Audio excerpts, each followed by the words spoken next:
My dear compatriots, at home and abroad, a year has gone by, and as always, we are thankful to Almighty God for keeping us going throughout this unusually difficult and challenging year. We should be particularly grateful for His grace upon us regarding the deadly coronavirus pandemic in view of how it has ravished in other parts of the world. Even as I commend you for playing your part in mitigating its spread, even as I continue to urge you not to lower your guard in protecting yourselves and your loved ones against the disease, and even as I continue in my humble way to help in raising awareness and in combating the virus by speaking about it and by providing face masks and economic relief, I still believe that responsibility is ours as citizens to stay the course of staving off this ruinous disease. My sincere condolences go out to those who have lost loved ones, and may the souls of the faithful departed rest in perfect peace. In this regard, I also want to seize this opportunity to express profound appreciation to the international community and development partners for their assistance in fighting and mitigating the impacts of the virus. My compatriots, about this same time last year, I had the privilege and honor to share with you my thoughts and concerns about where our beloved country was headed since the Bio-led Sierra Leone People's Party SLPP PAUPA came to power under the mantra of New Direction.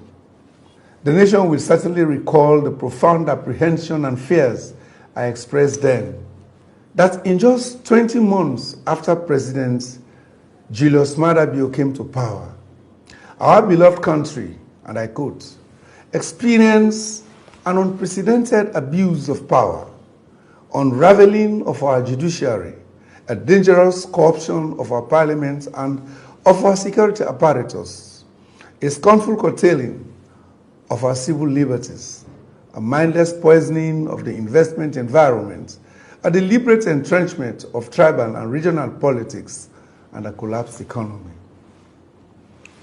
1 year has gone by since I made this statement, and today, in my capacity once again as the 2018 presidential candidate, and also now flag bearer aspirant of the great All People's Congress Party, I do want this nation to look back with me in order to prove whether or not the fears I expressed then were founded. With these realities our people lived through in the year gone by, the obvious conclusion is that the fears and concerns I raised were indeed justified. The major factor responsible for the deplorable conditions and circumstances many of us experienced and lived through in 2019, which made me to express the concerns I raised, was President Bio's determination from day one to govern this country on the basis of a cynical and dangerous ethno-regionalism, laced with a massive display of nepotism. Most disturbing in 2020 is the fact that the president has failed to realize that continuing this heavily skewed path in managing our country is destructive of national unity, development, democracy, and sustainable peace. Rather, the president in 2020 took that same policy to a whole new level with the sole aim of further dividing the nation. The fallout from that posture and its impact on the lives of our people have been most disastrous. President Bio's administration is not listening, and there is little or no end in sight as we usher in and celebrate the new year. The pain and suffering endured by our people due to this misguided ethno-regional policy has been deep and widespread. Today, I want to commiserate and promise to stand firm with the thousands of school children who could not pass their WASP and qualify for entry into universities, and their parents who are still overburdened with a variety of high educational charges despite the new direction's so-called policy of free quality education. With the thousands of civil servants kicked out of their jobs because they do not belong to the political party or tribe in power, and so continue to languish with no means of survival. With the many doctors, nurses, and teachers in our various institutions whose conditions of service still remain unbearable. And last but not least, with the business community and overall citizenry unable to access even the local currency to sustain their lives and livelihoods, only because the national economy has grounded to a halt. Speaking about economy, it is important to put the record straight. This Bill administration never inherited a broken and shattered economy. Incidentally, the GDP growth is still where the EBK administration left it in 2017 at 3.5%. After having recovered from an unprecedented decline to minus 20.5% in 2015, largely due to the effects of Ebola and unexpected sharp fall in international commodity prices. From a positive growth rate of 20.5% in 2013, the highest in the world, and 6.3% in 2016. Comparatively, according to the Minister of Finance in his 2021 budget statement, the economy is expected to contract by 2.8% due to the adverse impact of the coronavirus, and unfortunately for the people of Sierra Leone. According to the minister, the economy is expected to recover by a miserable 3.3% in 2021 and 3.9% in the period 2022 to 2023. The question is, what if the adverse impact of the coronavirus was as deep-seated as that of the Ebola virus? What we have in the Bill administration is a textbook example of gross ineptitude and inexperience in the management of a nation's economy. The sudden and unexplained scarcity of our local currency and economy, essentially the fault of the governor of our central bank, and the inability of the commercial banks to give back to their customers amounts that are due them, clearly manifest this characterization. Fellow Sierra Leoneans, I fully understand the current economic hardship that is ravaging our country. I have seen first-hand evidence on my trips around the country of the severe difficulty families encounter trying to put food on the table for their children. I met Madam Hawa Kalon from Daru, Kalon district.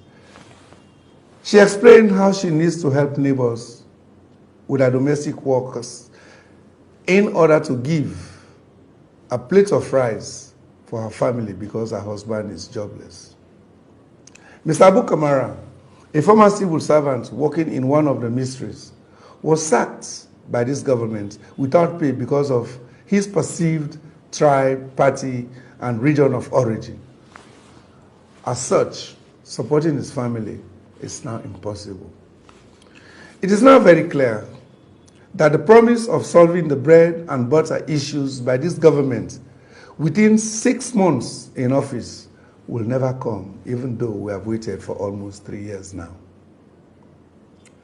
Okada and Eke riders, Swazi and Belgium sellers, from Dovecourt, Abacha, Crewtown Road to Lumley, petty traders, carpenters, domestic workers, and farmers, I am with you through these tough times. Certainly, these stories of joblessness, starvation, hardship, tribal and regional sackings that we have never experienced in our 60 years history in this country is caused by the Bill government's ill-informed policies of dividing the country and stifling the economy.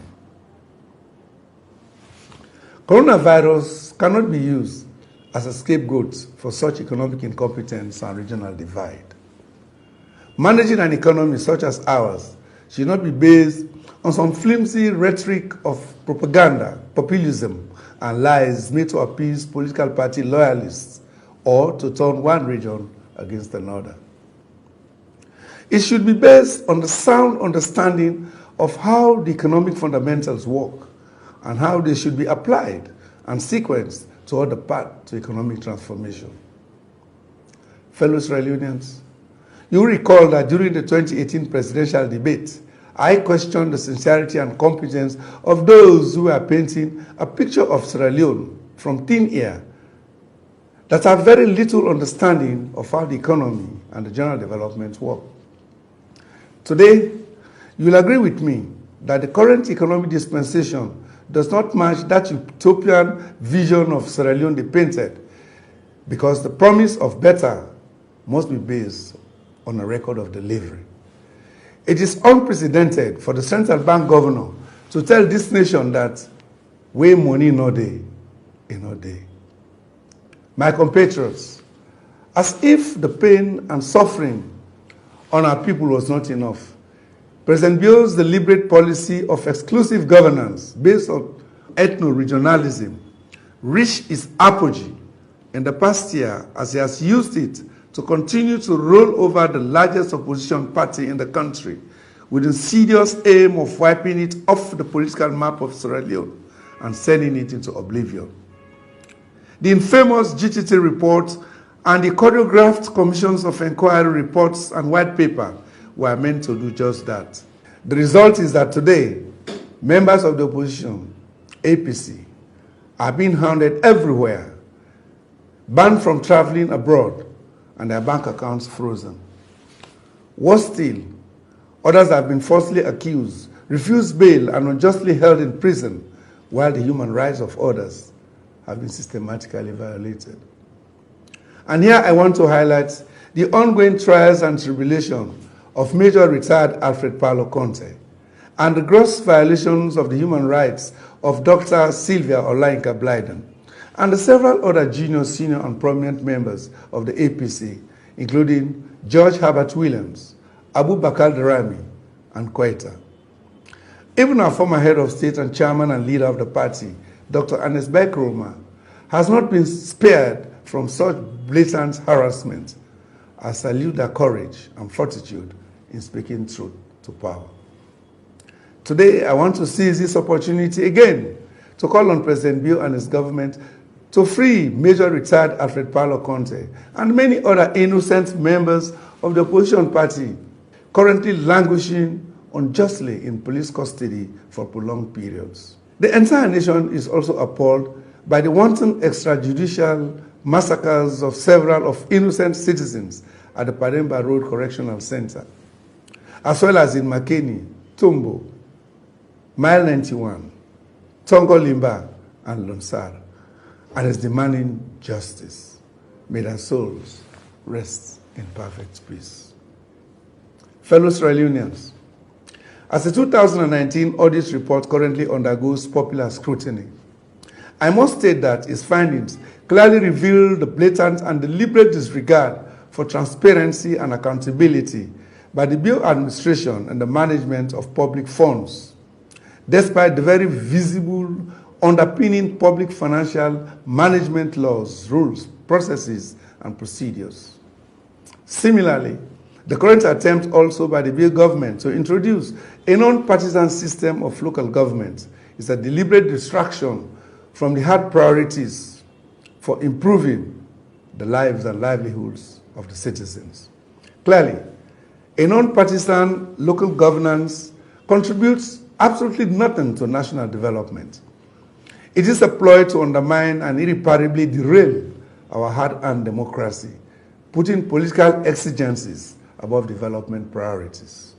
This senseless political ambition must be resisted by all citizens, irrespective of tribe, region, or party. It is nothing other than an aim to re-centralize power and authority towards re-establishing another one-party system of government in Sierra Leone.